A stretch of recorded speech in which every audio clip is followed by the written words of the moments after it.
సంతానమైన మనలాగా ఉండగలరా? ఒకరు కాదు మనమిద్దరంటే ఎవరైనా నమ్మగలరా? ఏ పుణ్యం చేశాను నేను ఈ స్నేహం పొందాను, నా ప్రాణం నీదైనా నీ చెలిమి రుణం తీరేనా?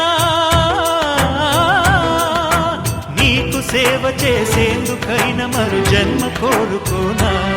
స్నేహానికి చలికాడా, దోస్తీకి సరిజోడా, ఏళ్ళెదిగిన పసివాడా, ఎన్నటికీ నిన్ను వీడా?